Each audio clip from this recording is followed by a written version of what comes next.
Hello and welcome to the C Show. I'm Charlie. I'm Connor. And I'm back. I'm Jared. That's right. Did you find a ride today? What?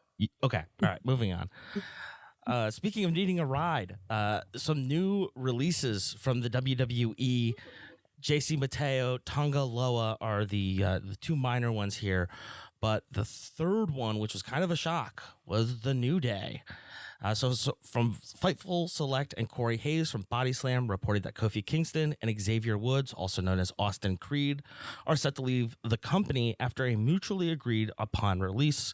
The New Day were asked to restructure their recently signed deals. They rejected that and asked for their releases. Immediately, the situation was met with shock amongst WWE wrestlers and fans, many echoing the sentiments that they had believed both men were WWE lifers, especially Kofi. However, that was quickly followed up in numerous cases with the belief that no one is a WWE lifer anymore. Apparently, TKO tasked WWE with shedding millions of dollars in payroll, which led to a huge set of releases and departures. Kofi and Creed both make well into the seven figures and are expected to get immediate interest everywhere. There's already major names pushing for Kofi and Creed within AEW, which is not much of a surprise. Kofi and Creed signed WWE deals in 2025 that were expected to carry them well into 2030. Just a note on Kofi Kingston's career in WWE specifically, I want to highlight this. He held the WWE Championship one time in 2019 from the 7th of April to the 4th of October. He was the first African-born WWE champion in history. He also held the Intercontinental Championship 4 times, the U.S. Championship, World Tag Team Championship 7 times, 3 of those with Xavier Woods. 5 of them with Xavier Woods, 2 of those with Big E and Xavier Woods. The SmackDown Tag Team Championship with Big E and Xavier Woods 6 times. He was the 13th Grand Slam champion under the current format, the 30th Triple Crown champion in the traditional format. I mean, he just has he was very impactful in the WWE recently, and especially when we started the podcast, we were talking about the New Day. I was noting, because I was using a VPN to watch the European stream of Raw and SmackDown, but the New Day were sitting on TV doing the European commercial slot promo or the commercial slot for the European promo, and just standing there and talking to the camera with the belt. And it was they're not wrestling, they're not doing anything, they're not being utilized. And finally, we kind of have a understanding of what's going to happen next for them. Yeah, I hope that wherever they go, they're going to go make their money, and I just hope they go where they can do whatever cool stuff they always want to do. I'm interested to see if Xavier Woods goes back to Consequences Creed, or what he's going to do. I assume, because that's Kofi Kingston's shoot name, right? Is Kofi Kingston his part of his government name is Kofi. Kingston is owned by the WWE. Okay, I think Mensa is what he's used elsewhere outside of the WWE. Okay, so he'll probably go to that. I assume Austin Creed will be what Xavier Woods uses, because Xavier Woods is a trademark name owned by the WWE. Fascinating, right? And again, the New Day is also owned by the WWE, so we'll see. Probably. Yeah, I knew they definitely didn't own the IP to New Day, but they're both going to go, and they're both going to actually wrestle somewhere and be awesome. Yeah. So honestly, good for them. I hope it was mutual. It seemed very kind of, oh, you don't want to play ball? All right, whatever, we'll terminate. I'm glad to hear it was more mutual. Yeah. So, at least they, knew it was coming. It wasn't as a surprise like a lot of the other firings directly to the people fired. Yes. Oh, absolutely. Yeah. All I was going to say is, I think Kofi Kingston was the young guy, very, very new on the scene when I was last generally aware no, of absolutely his longevity. When we were watching, Kofi Kingston was there, right? He's the last vestige to me of oh yeah, he was a kid. I didn't know he had any of those accolades, so I'm kind of getting his whole career at once. It's pretty good. A phenomenal run with WWE, and again, somebody you'd think that would have been a lifer, especially with holding the WWE Championship. While TKO is directing WWE to cut funds or to cut excessive salaries, More word from Fightful Select. WWE sources told Fightful Select that they were extremely happy with all of the celebrity performances at WrestleMania this year. In addition, we're told that they won't be stopping anytime soon. It was reiterated that the involvement will slow down after WrestleMania season, as one would expect, but there are still plans for additional celebrities to be worked into WWE programming in the future, including this summer. No names were given. TKO is bad at the wrestling part of all of this. I barely want to give them the airtime of even talking about them because, again, we've seen what they do is entirely, bottom line driven and, what will get the most clicks. So, whatever. Up and up to AEW. Indeed. Well, in other news in the sports entertainment world, professional wrestling, Trevor Murdoch is retiring after 27 years. He was NWA champion 2 times, the 10 pounds of gold, the heaviest trophy in professional wrestling. He was a WWE World Tag Team Champion 3 times with Lance Cade in the early 2000s. He retired live on NWA Power, gave credit both to Harley Race and one William Patrick Corgan. Now you may be wondering, who is William Patrick Corgan? You remember the Smashing Pumpkins? Yeah, that's Billy Corgan. Oh, hell yeah. I also remember Trevor Murdoch from, around the era that we would first watch. I don't know if he rings a bell to you, Jared. But no, I like Trevor Murdoch, right? I'm glad he went out on his terms. I hope someone, he goes to be an agent or a coach or opens a wrestling school. I hope he stays involved. He will be involved in the Harley Race Wrestling Academy. Fantastic. Where he started. So a nice full circle moment. A really beautiful thing was he talked directly to the fans and he was like, I've been doing this 27 years. You helped me put 2 kids through college in America. Hell yeah. I was looking at his Wikipedia page. There was a point in 2013, 2014 where he had left the WWE. He had wrestled a little bit with TNA, did a little stuff in India, interestingly enough. And then, sold a bar and restaurant and then was installing fiber cable in Mississippi. Oh, so, wow. Yeah. I didn't realize he went that far down before he came back up. So he retired, I think, in like 2009, and he stepped away. And then, all of those things happened, and he decided to come back in 2019. So, well, Trevor, a fantastic career. Thank you very much for all that you've done for us. And we'll be right back here on The C Show.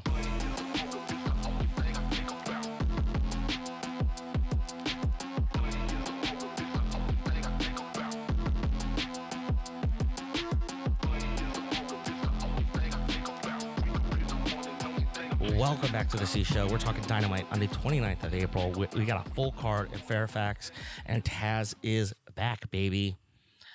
Listen, the first thing I want to say to MJF in this TNT Championship against Kevin Knight, Virginia is not a state. It's a commonwealth, and it is white trash, though. From the tidewaters from which this nation was born, down to the low country, the Appalachian Mountains, and the devastating sleeper suburbs around our nation's capital is a white trash place. Sincerely, somebody who lived there for 12 years. So, again, we're getting MJF fighting against Kevin Knight here for the TNT Championship. Taz doesn't like Kevin Knight or his buddy, Taekwondo Joe Speedball Mike Bailey. Taz also thinks that MJF looks nude without a belt around his waist. Do you guys have a move of the match here? So, there was a lot really good. Again, I'm doing better to try and limit myself to one move of the match, especially on nights with playoffs. So I'm going to have to go with MJF's Destroyer. When you hit Kevin Knight with that Destroyer, literally flipping over and land him on his head on the guardrail. Bananas. A lot of stuff on the guardrail. This show was killer. I just want to say this before we get really into it. Started off great, ended fantastically. Yes, I know exactly what you're... we're going to get to that for sure. We're going to have to really power through this today because, yeah. What about you, Jared? What was your move of the match? Did anyone see the poster? MJF is better than you at butterflies. No. I took a picture. I was gonna upload it here so we would all be able to see it, but I don't try that hard at this. That is so funny. I think the Jet going over the ropes the 3rd time that MJF rolled out was the coolest one of the 14 times that happened. Dude, right? He did a flip dive, did a diving clothesline. He was Oh my goodness! For the Jared audience, just showed the picture and it's fantastic. Yeah, so it's MJF in a pink church lady hat with butterflies all around him, and it just is him, and it says "Better than you at butterflies." Fantastic. Obviously.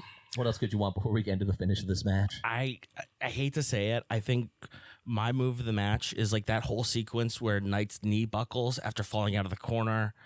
No one's home for the UFO splash, and then his knee buckles mid-run.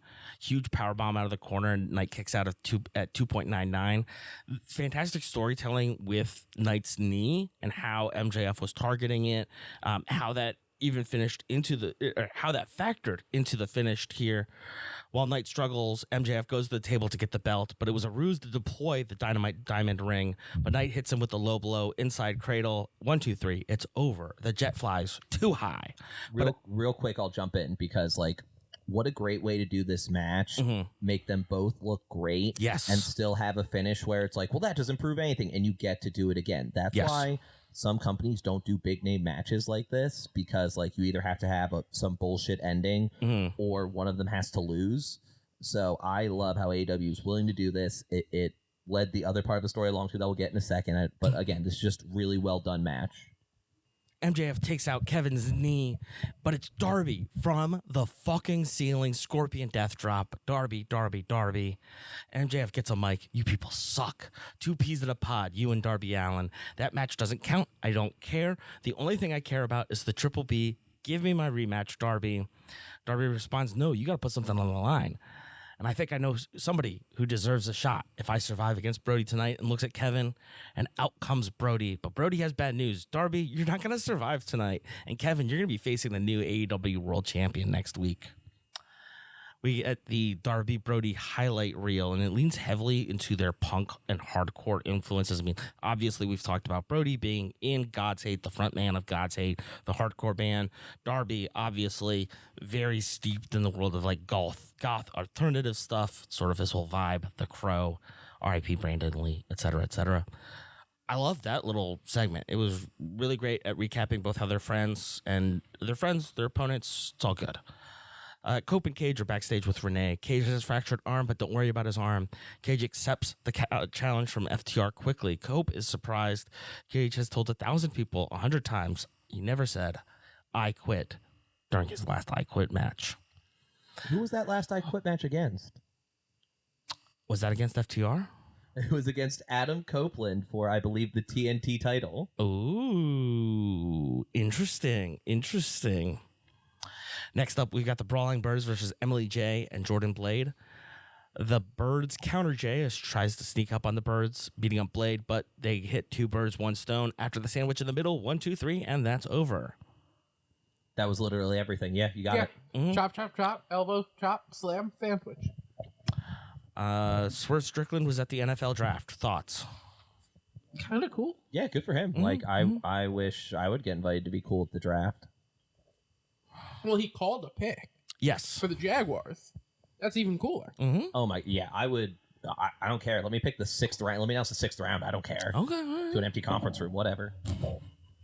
Thekla and Sky Blue. Thekla would love to stop saying dumb bitches, but there are too many dumb bitches in AEW. What a great way to be like, we hear you, we don't care. I'm still saying it. Yeah, please. Getting missed in the face was the best thing that happened to Sky Blue, and maybe it'll help Persephone.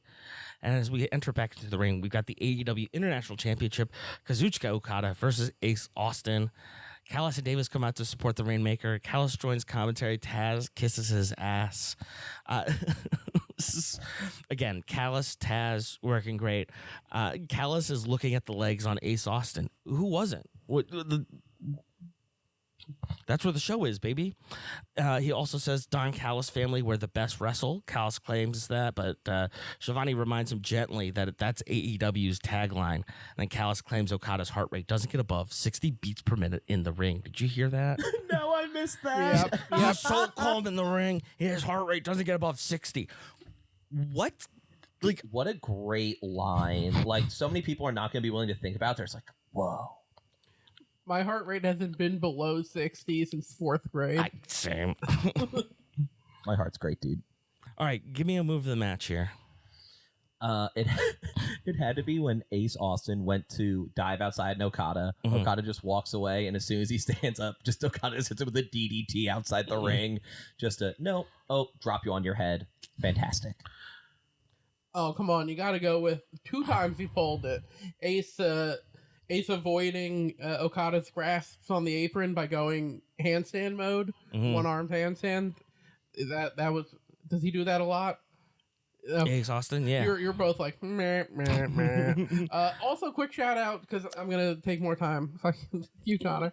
Go Sixers. I'm okay with either team winning. I just hope they have fun. I like to, pretty much. I'd like to point out the ridiculousness of the announcer as they're doing the clear preview of the next pay-per-view, while the pay-per-view match logo is in the bottom of the corner of the screen, and then going, well, of course, if Ace Austin wins here tonight, then it'll be him. Then it'll be him versus Takeshita. And it's like, right, thanks, man. I forgot how scripted this was, but you really reminded me there for a moment. They're like, look at this branding that they spent a lot of money on. It could just not happen, though. It could be that other guy. It has to go through like 3 levels of like corporate corporate approvals. They're literally talking about it. And it's on screen. Like, they probably fired someone over it already. This match is happening on a pay-per-view. Maybe it won't. So Okada, of course, hits the Rainmaker, pin to win, 1, 2, 3, and we get a vignette here of Strickland wanting. That wasn't the end. No. I'm just getting ready to say, like, this was so sick. This was such a great vignette. Yeah, no, this was an excellent vignette. Again, at the movie ranch outside of Southern California, we talked about it in Southern California. Talked about it a couple of weeks ago. The one that's inspired Spawn Ranch in the Tarantino film Once Upon a Time in Hollywood. But again, as somebody, this is from AEW.com, as somebody tried to run away, we saw someone pick up a Bandito Most Wanted poster, and it was revealed to be Swerve Strickland. He dusted off the poster, and a hand that belonged to Prince Nana handed him a torch. Swerve sets the poster ablaze and dropped it as the scene faded to black. Fantastic. And that's such an exciting matchup that I was not ready for them to just pull out. I don't know if there's stuff there between them before. Don't care. Need it. Give it to me. And heel swerve is fun. Heel swerve is great. Ospreay is at Death Riders practice. Garcia noting this is what sets them apart, and Ospreay appears from behind the curtain. He's heading to Japan. His boys have a title match. He's got to be there. Mox teasing Pac is incredible with the little belly touch. Well, yeah, right. Just like Pillsbury Doughboying him. Mox is going to need Ospreay to drop everything. Everything that tugs and pulls at your heartstrings, drop it all. Excess baggage, you don't need it. Your feelings about me, drop it. We don't need excess baggage. I make no promises. I provision no miracles. All I ask is the same in return. Ospreay agrees. As Ospreay and Pac face off, Ospreay inquires where the ring is. Claudio just takes his shirt off. There is no ring. We're starting from the ground up. The rest is proprietary, sorry. And Mox covers the camera with his hand. Killer. So good. Killer stuff. Cope and Cage versus RPG Vice. Of course, FTR enter and Stoke flips off a kid ringside. Stoke joins commentary while Dax and Cash say hi and flip off Shivani. Again, Stoke wants to remind everybody that he has Christian's watch and they're in Cope and Cage's head. Taz wants to remind us as well. He once drove with Adam Copeland and he didn't pitch in for gas. What a bastard. What a Canadian bastard. Did he offer one of the 2 other available options? That's a great question. So my move of the match here has to be our surprise guests. So Stoke is going crazy, and you see a shot in the crowd, and you just see Orange Cassidy enjoying some popcorn, right, surrounded by some other members of the conglomeration. So good. To the point where Stoke sees them. I'm pretty sure Stoke tries to punch Orange. Yes. Which seems like maniac stuff, and again, that's why he's the best. Stoke swings, Orange ducks. Orange duck. He doesn't even duck. He just slams him with the popcorn. The whole popcorn that he's yes, he eating did. explodes. Yes. Explodes. And then A green and gold George Mason popcorn bucket, because again, we are in Fairfax, Virginia at the Patriot Center. I don't know what the Eagle Bank Center is. And then the best part of this whole thing is when they beat on him, and then as they're leaving, right, like FTR goes over, right, some of the conglomeration goes after, and Orange Cassidy is just like walking him and giving Stoke a noogie like the whole way to the back. Yes, just some real little brother stuff. Like, nah, come on, you're coming with me. We're going to the backyard. Noogie, noogie, noogie, noogie,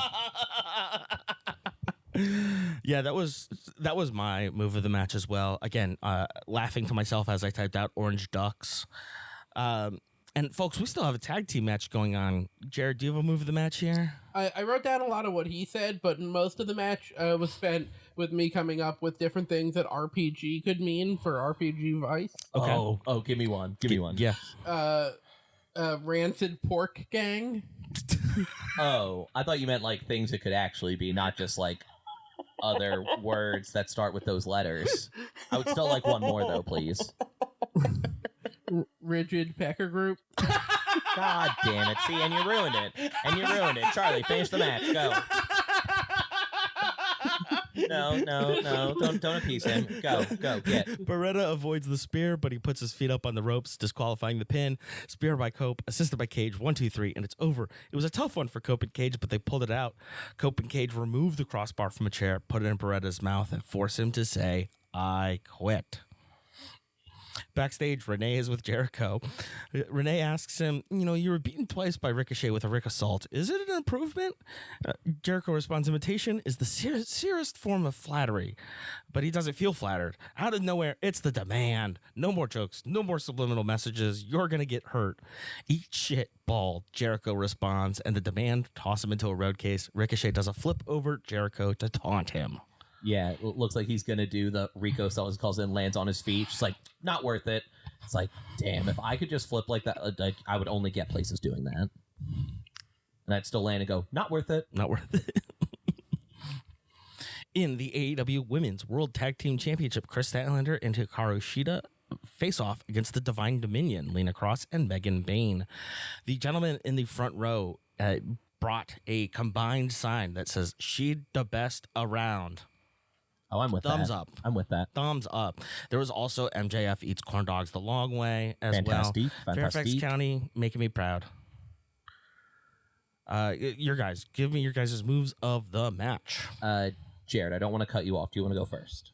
Is it Shida hitting Stat and then swinging her? Yes. Yeah. Of course it is.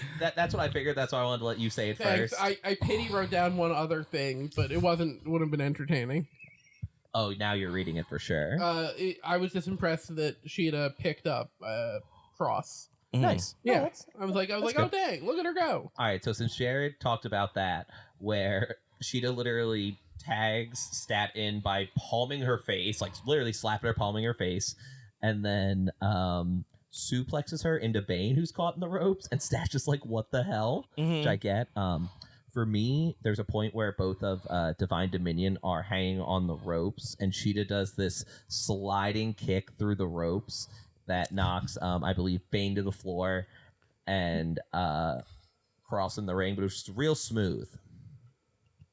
Yo, Statlander hit a 450. Statlander did hit a 450. What are we talking about? How did I? Oh my! I forgot that was at the bottom of my thing. Statlander blew Thunderbomb, roundhouse kick on Cross, 450 splash on the both of them. So for anyone that doesn't know, a 450 splash is you're standing on the rope and you do a full revolution and one more.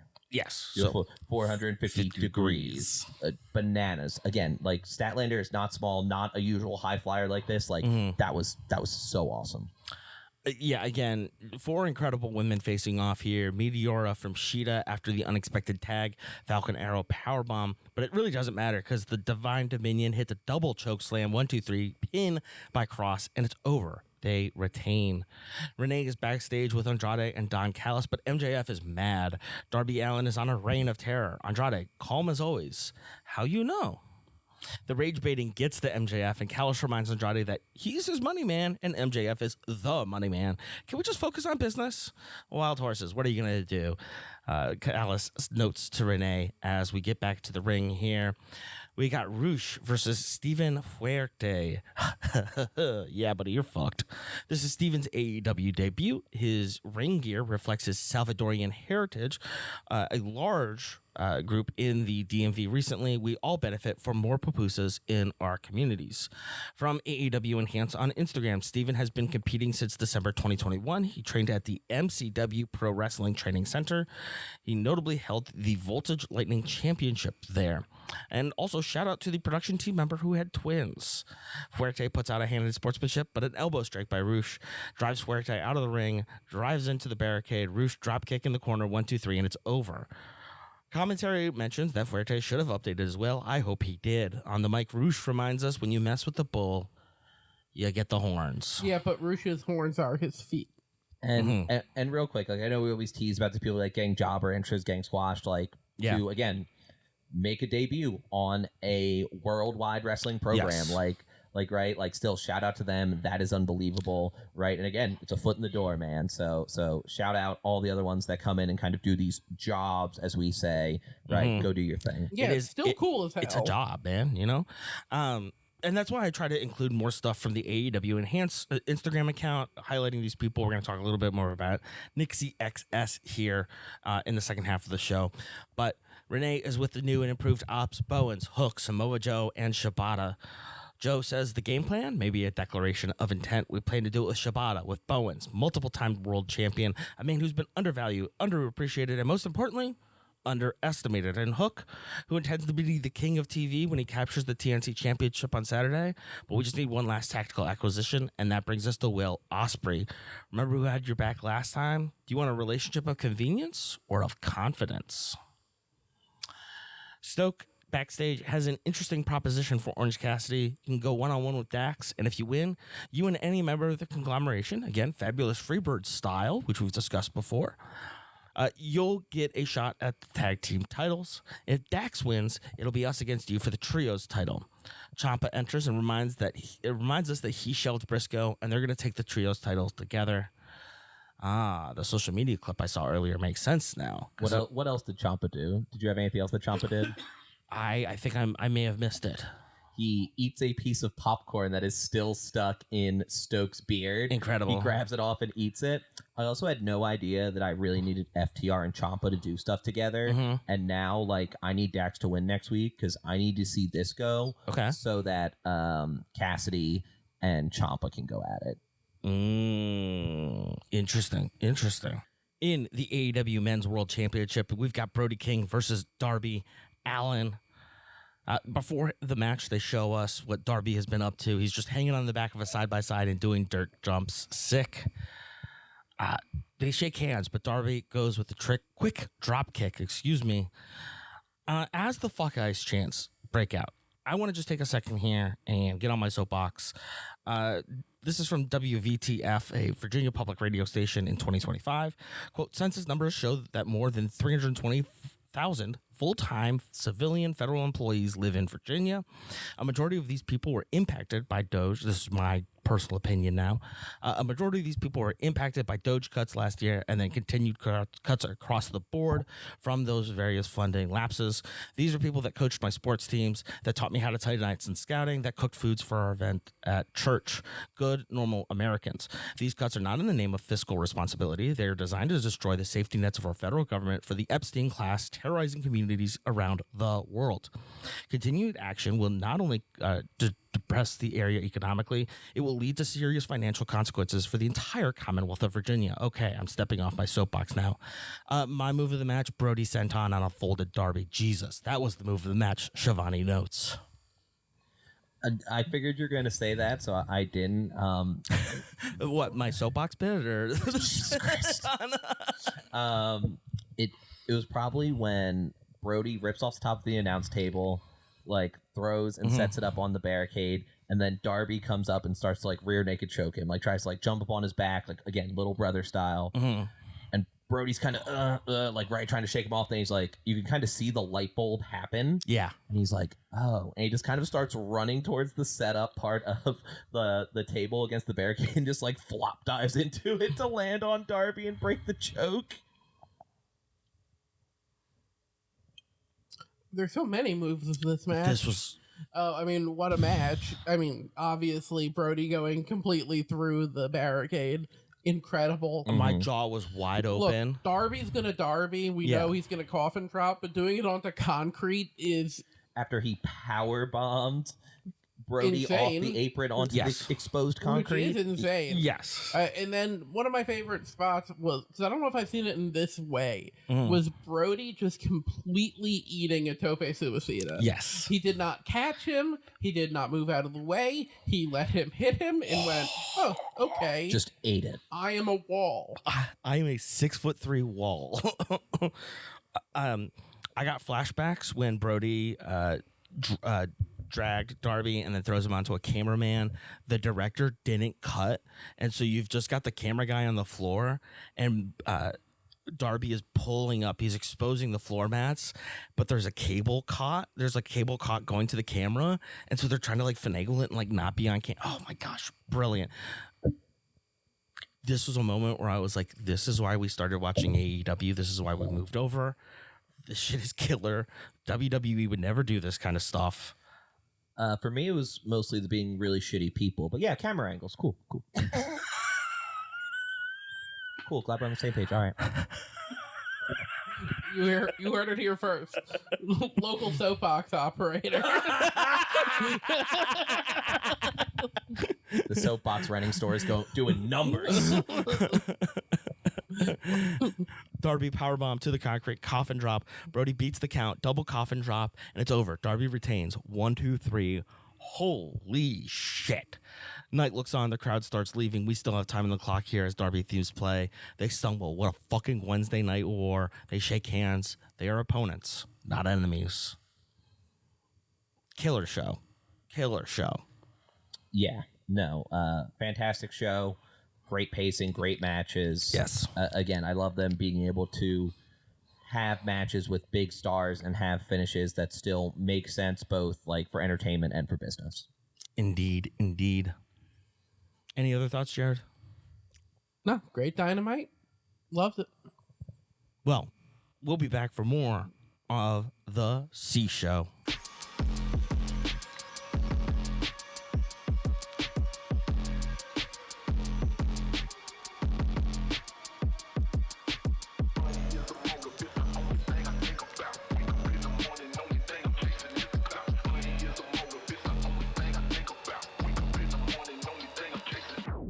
Welcome back to the C Show. We're talking about Collision on the 3rd of May. We start off with a 10-man tag team match. Death Riders, Claudio, Pac, and Moxley, and the Dogs, Clark Connors and David Finlay, versus the Rascals, Wentz, Reed, Xavier, and Top Flight, Dante and Darius Martin. This just starts outside the ring. It's crazy. What's your guys' moves of the match? This match broke down multiple times to one point where I just wrote absolute madness on the outside. Everyone is killing everyone. Mm-hmm. I don't have all the moves down, but it was really just like a direct row of them all beating the hell out of each other one by one. Very cartoonish. Loved everything about it. And then Myron Reed also did a double jumping cutter to the Dogs. That was very smooth.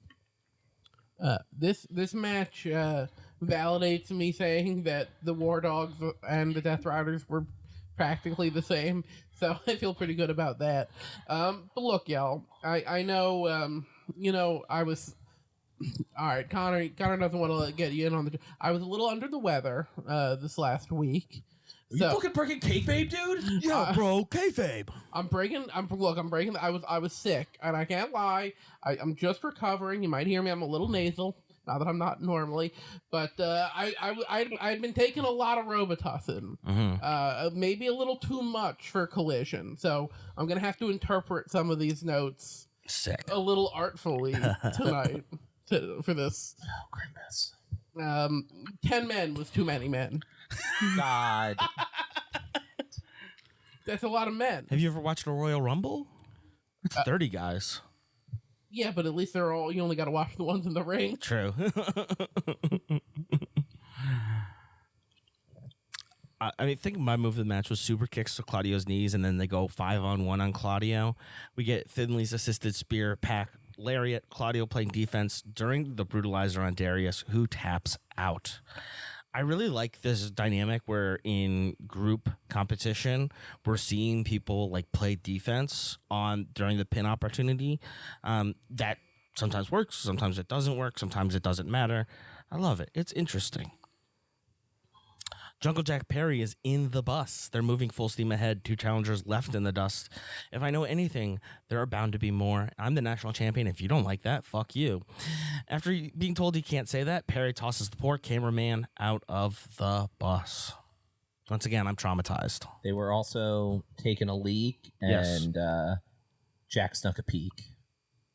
You didn't see that? I did not. So they were both like on the side of the road relieving themselves, and Jack kind of like looked over at Lucha, and then Lucha like turned 45 degrees to be away from Jack. I thought Lucha was just like, oh, I'm too close, so no. No, it's because Jack was like, nice watch you got there. Oh. In the AEW National Championship, we've got Jungle Jack Perry versus Mascara Dorada. I will immediately submit a retraction because I definitely said that MJF did the destroyer on the guardrail because I was mixing it all together. MJF did do a destroyer, but Dorada did it to Jack Perry on the guardrail, which again is even wilder to flip over a person, have such a small area to land them that still seems majoritively like their head on a thin guardrail, and to not kill him. Yeah. Great job. Excellent work. Looked horrifying, and that's great. Yeah, that's the point. Mascara Dorada at some point was bouncing in the corner between the ropes for what felt like 45 minutes. Yeah. I pictured the Jungle Jack Perry and him like a pinball machine, like a jungle-themed pinball machine, where Mascara Dorada's masked head was the pinball. Yeah. No, I know exactly what you're talking about, because there was a point where they both run to the top rope, sit and bounce off the top rope into arm drags right after each other. That sounds like what happened. Yeah, they were flying around. I love the pinball visualization I get from that. Definitely. This was a high-flying match here. We got Dorada's knee for Perry, faceplanes Perry, who somehow kicks out. Perry expects the shooting star press, puts his knees up. Perry avalanche Rana out of the corner, pin to win, 1, 2, 3, and it's over. Perry and Dorada celebrate and walk up the ramp together. Renee is backstage with Statlander and Shida. We almost had the belts won, Shida says, but I won't blame you, Statlander slams Shida against the wall. I was this close to making history, becoming a Triple Crown champion in AEW, and you cost me everything. Shida promises her she will make it up to Statlander. And as we get back into the ring here, next up in trios action, we've got the conglomeration, Orange Cassidy, Kyle O'Reilly, and Roderick Strong versus MXM and Johnny TV, formerly known as John Morrison. At the beginning here, Mansoor and Madden both get kicked in the rear by Kyle O'Reilly and tag in Johnny, who decides to finally deal with them. Cassidy joining the pose with MXM, hilarious. And then Johnny gets up on the top ropes and he goes, just like we've been practicing, boys. Attempts the Doomsday Device, but the conglomeration break it up. Yeah, OC joining the pose had me laughing so hard. He just comes in and he gives the thumbs up. Yeah, because Madden and Mansoor both look like they're gonna dive onto Cassidy. So he like curls up. He's like, Then they turn around, pose to hard cam, and again just comes in with the thumbs up. And then it's one of the classic like, wait a second, what are you doing here? For me, it's the Starship Pain, man. So that is Johnny TV's finishing move. On the top rope facing out, basically you sit down, it's a springboard moonsault with a twist. So again, sit down on the rope, throw yourself back over your head, spin around, and land on the guy. Absolutely amazing. He's been doing it for so long, still looks great. Huge Johnny TV mark right here. Let's see. What do this one's a little hard. What do I have written down? It's not a long one. It's all handwritten, by the way. Mansoor was my first Jared wrestling of the week. I hope he wins. Oh, that is true. It was him against Kevin Knight. Yes, that's right. That's right. The first of the very, very many I've done. And again, the finish here blew me away. I'll let Charlie say how it went down, and then So Orange goes up on Roddy's shoulders, and they take out Mansoor in the top corner. Then Kyle O'Reilly and Strong drag in Johnny TV for the full Orange Cassidy elbow drop, and 1, 2, 3, it's over. yeah, he didn't work his way down from the top. No, he like did he the full, which I get. he did So the full thing, brother. It would be very, I don't know if embarrassing is the right word, but again, you talk about like business and all. Like if someone got pinned off of I climbed down the ropes and dropped a single elbow on you, that's not a great look. So maybe that's why, or maybe Orange will just start doing it from the top rope, which is also cool. Either way, totally cool. We love Orange Cassidy. That was a really great match, even for just a short little thing. Ciampa's on the ring. He points to his wrist and gestures to his waist. We get a talent update from Shivani about Tania Brooks, a.k.a. Rebel. This is from People Magazine. She revealed that she was diagnosed with ALS. Quote, "The doctors have diagnosed me with terminal ALS," she said in a video. "But now we can prepare for the future and what is to come. And I want to say thank you," she continued, then breaking down in tears as she expressed specific gratitude towards AEW and Tony Khan, the president and CEO of the organization. "It has been a blessing that is unheard of, and from the bottom of my heart, thank you," Brooks said, also thanking supporters for their prayers. Shivani shouts her out, mentions that the company is praying for her. ALS sucks, and if you want to support research and folks in the Philadelphia area and beyond, please visit ALS Mid-Atlantic, MIDATLANTIC.org. They're a great organization. ALS sucks, and there's treatments, but we could do more for people with ALS. Absolutely. One of my best friends from high school, their dad actually passed away. I'm so sorry. From ALS. So when I heard that, it was quite a kick in the gut. Sending all the positive thoughts, prayers, support, and seems like AEW does these things right, and I'm sure we'll make sure she's squared away and needs whatever else. There's people can go on and live still very full, fulfilling lives, while experiencing ALS. So I just hope she can get the most out of everything she wants. In the context of it, though, I should say, like, treatments have advanced in the past 20 years, and they're continuing to advance. And again, supporting organizations like ALS Mid-Atlantic really help support that cause and help people like Rebel go further. You mean I poured a bucket of ice water over my head 12 years ago, and they still ain't figured that out? Oh, what a great poll. I thought it was going to be some little shit eater thing. What a great fucking poll. You remember that? I remember that. Do you know Do you know how many times in healthcare marketing somebody just looked at me and went, "How about if we come up with an ice bucket challenge?" It doesn't work like that. In the TBS Championship, Anna Jay versus Willow Nightingale. There were rumors flying around about Anna Jay that her contract was up or had expired. All is good, apparently. She's back with the company. Oh, really? Okay. We're back to normal. Yeah, I had seen so many things after the match of like this was her goodbye to AEW and yada, yada, yada. Yeah.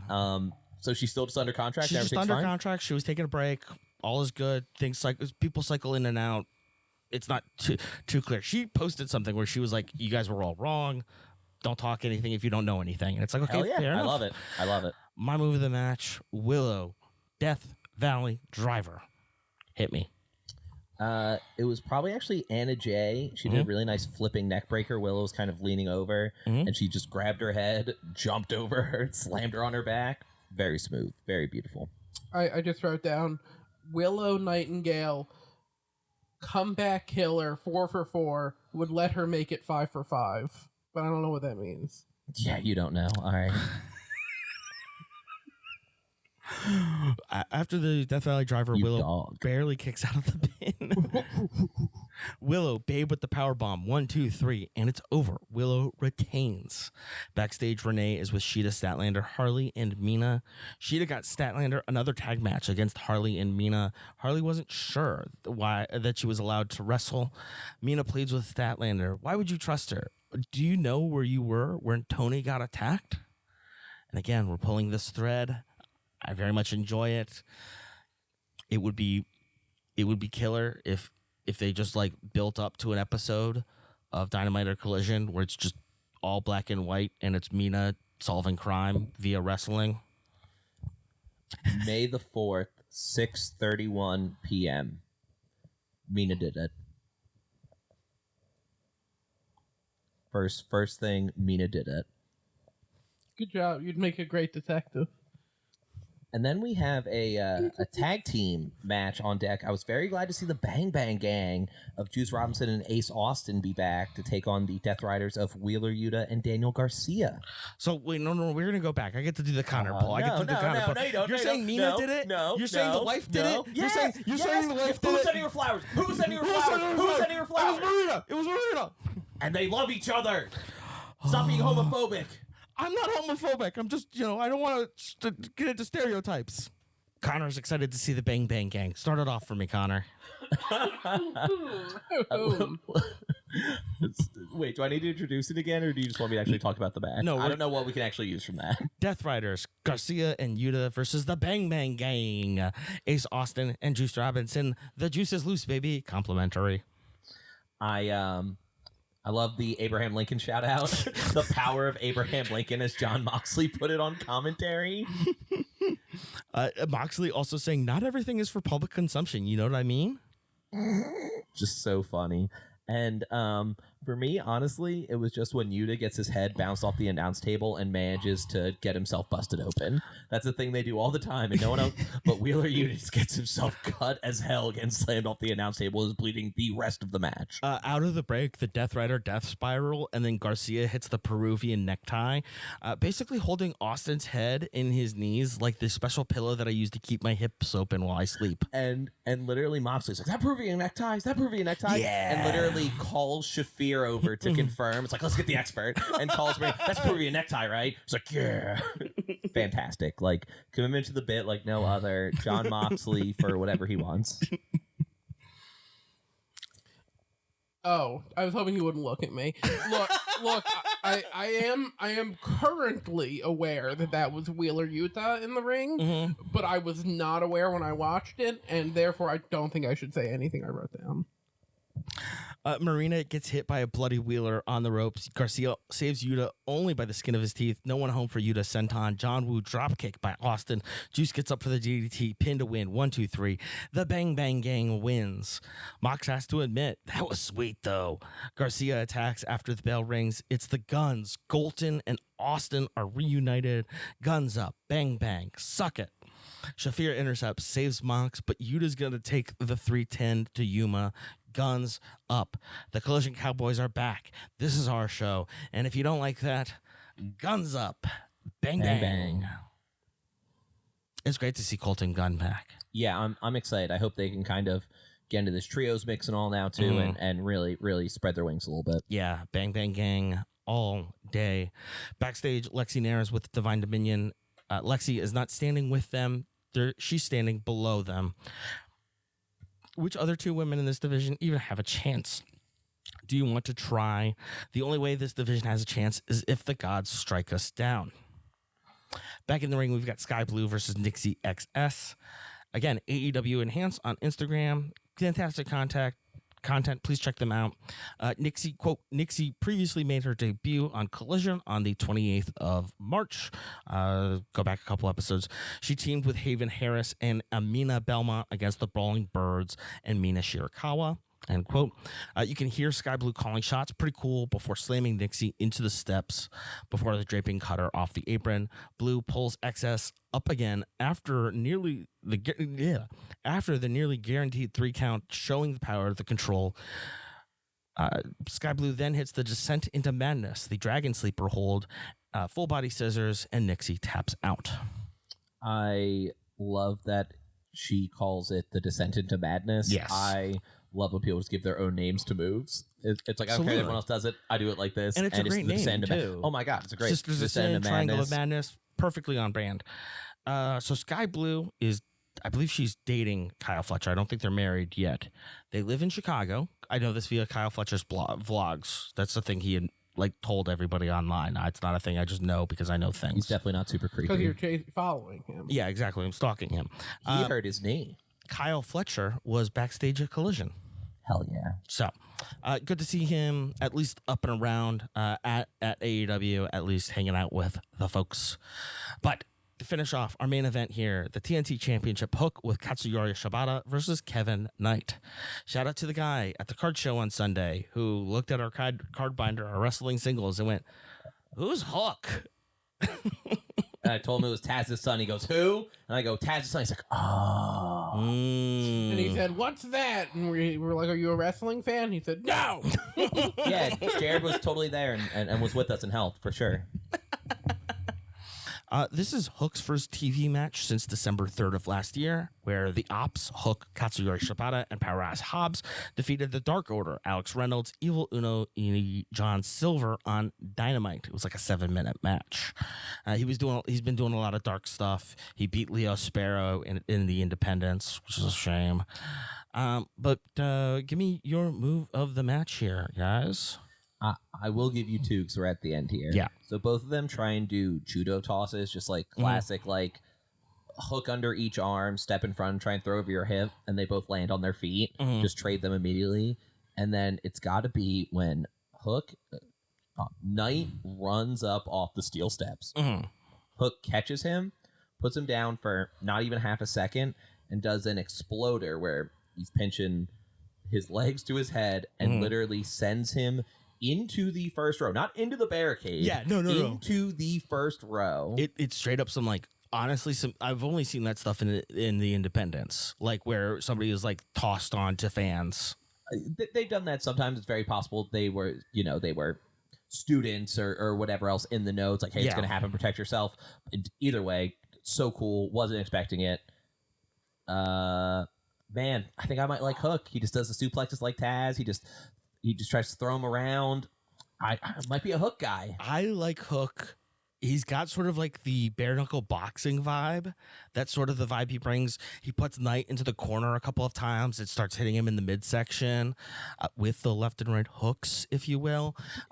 He kind of has the boxer shorts on with the shoes. So dude, he just seems like one of my boys from the Northeast. I don't know what else to say. Yeah, no, for sure. Would you like to know my move of the match? Please. Hook blocked the jumping DDT, but Knight got him in the corner and put Hook on the top turnbuckle. Knight jumped up to bring Hook down to the mat with a Hurricane Rana. Knight used Shibata's hesitation dropkick on Hook in the corner. Knight went up top and Shibata got on the apron to distract him. Hook grabbed to the referee's attention, which allowed Shibata to grab the ropes and knock Knight down back to the top turnbuckle. Hook went up to the meet Knight, so Knight shoved him back down to the mat. Hook went back up and threw Knight over his head all the way down to the mat. I might have copied and pasted. Yeah, I was going to say, what wrestling blog are you reading that off of? AllEliteWrestling.com. Oh, their official like Collision results report or whatever. Yeah, based on the screenshot that I inserted into my notes, that looks like what I did. Fantastic. Knight Rana out of the corner, but it throws Hooks across the ring into the corner. Flying dropkick. Shibata, again, concerned because that's my move. While the ref is checking on Hook, Shibata bounces the rope, allowing Hook to take advantage. High angle suplex. Knight kicks out. Hook sleeper hold, but Knight rolls him up. Waistlock takeover. Knight pops up to knock Shibata down. And lariat on Hook again. 2 flag DDT. Knight goes up for the UFO splash. 1, 2, 3, and it's over. Fantastic stuff this weekend from AEW. It really, Dynamite. I've already told a couple of people, like, you need to go sit down. You need to take 2 hours. You need to watch it. Main event is killer. Don't ask any more questions. Yeah, it's getting to the point where I'm kind of saying, like, oh, yeah, it was great every week. Like, I think I'm just going to start nitpicking. I'm going to pick out little things that I didn't like. I don't have one for this week, but now I'm just going to start. It's like, all right, I'm tired. You don't just get to hear me say you were great all the time. I'm going to pick out something I didn't like. So you watch yourself, AEW. The episode was good, but watching it robo-tripping, not the best idea. Well, we've got some stuff coming up. We got to talk about AEW. There's a combined Dynamite and Collision on the 6th of May when you're listening to this, and then we've got an hour special on the 9th on Saturday. We'll be right back talking more about that here on The C Show.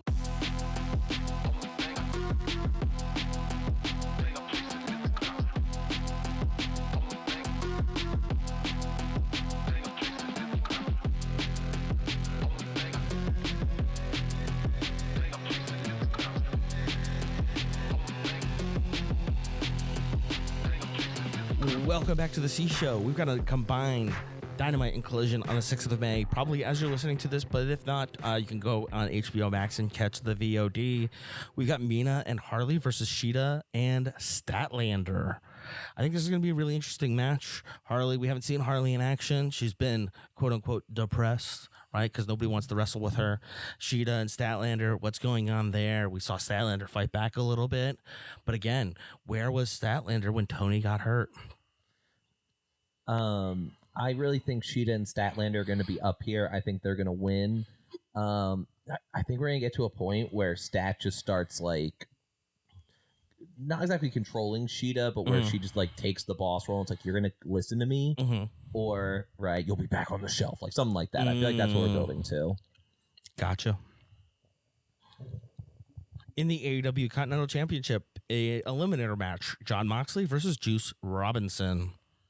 Oh, hell yeah. Hell yeah, indeed. That is definitely going to be cool, but, you know, Mox is going to Mox. Mox is going to Mox. But again, like we talked about the other week, he's awesome at selling. He's going to make Juice look amazing. Exactly. And I love Juice in the singles, too.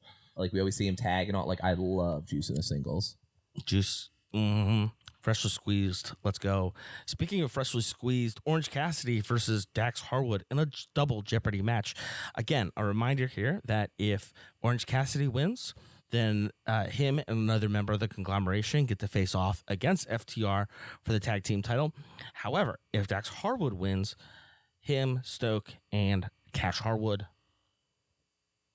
Wheeler will face off for the trios title. They got married. You know, it's a partnership, you know? I now pronounce you. Is Big Stoke their child or their... I now pronounce you Cash and Dax. I know. Cash Hardwood and Dax Hardwood. But again, if Harwood wins, then FTR, Stoke, Cash Wheeler, and Dax Harwood will face off against the conglomeration for the trios title. Your thoughts, Connor? I need Dax to win because I need to see Ciampa team up with FTR. I need nothing for it. Like, need that. I think you've turned me on this already. And last, but certainly not least, for our combined Dynamite and Collision, this will be a 3-hour presentation on Wednesday night. In the AEW Men's World Championship, Darby Allin versus Kevin Knight.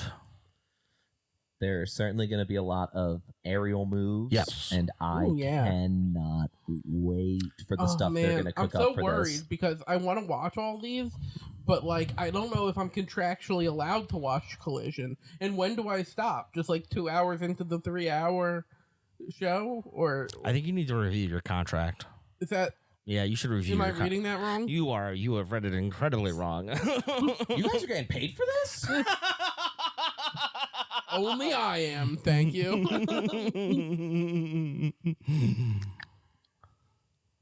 Okay, so little twist on what we usually ask about a Darby Allin match. How many UFO splashes over under? I will put the number at 3. I was also thinking 3. That's why I was hoping you would give us a hook. Oh man, if I really got to pick it, I'm going under. I don't think he'll hit 4, and I'd rather push. Over, because Connor said the other one. Yeah. Well, we'll see after Dynamite and Collision on the 6th of May. But on Saturday, we will have Collision Fairway to Hell on the 9th of May. It is a 1-hour Dynamite, quote-unquote, special, or 1-hour Dynamite... 1-hour Collision special at the Tomorrow Golf League Stadium, SoFi Center. It's located on the campus of Palm Beach State College and is basically designed for virtual golf. It's the TGL arena, basically. It's where Tiger Woods does his golf league and all. Yeah. I really hope they just put a ring in the middle of it and still the sand traps and everything is all there. That's kind of what I need. I assume there's more space for them to do it in, especially if it's in SoFi Arena, but I still need it to be that. So it's SoFi Center. It's not SoFi Arena. SoFi Center. Okay, SoFi Center. That makes way more sense. Yes. So it's like, those like air-filled domes? Like that's what it is effectively. It's a big one of those.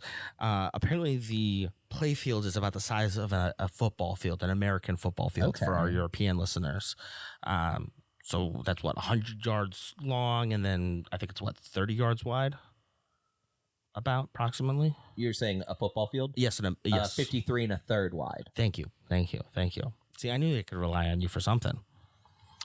At Collision Fairway to Hell, we will have a rematch of the Dynasty 0-hour match of the AEW National Championship, Jungle Jack Perry versus Mina Mark Davis, Stonezilla. I'm worried just because I don't see a reason to run this back with no further development in the story. Yeah. Unless they're going to have Davis win. Mm-hmm. And then and then that doesn't make any sense. You got on the bus. You got all these saying yes. But what it makes me think is that he will lose. Jack Perry will lose. Mm-hmm. Davis will F him up big style, or the family will. Mm-hmm. Luchasaurus Revenge Tour. Still get to use all that. Gotcha. Right? Okay. I like that. Well, we'll be here to tell you all about the Luchasaurus Revenge Tour, or perhaps the Jack Perry Celebration Tour. More here on The C Show. Of course you like The C Show. Make sure to subscribe, rate, review, and share it with your friends. Support the show directly at ko-fi.com/C-Show-pod. $1 a month gets you access to the Discord and the C Show archive. Follow us on social media. We're on Instagram, TikTok, Blue Sky, Facebook, Twitch, and YouTube at C Show Pod. Have a question for the boys? Send it in an email, cshowpod@gmail.com. Thanks to our friends Amir, Patrick, and Justin for their assistance. The C Show is a production of 832 Media. Thanks again for tuning in, and we'll be back next week. We're fine, I think.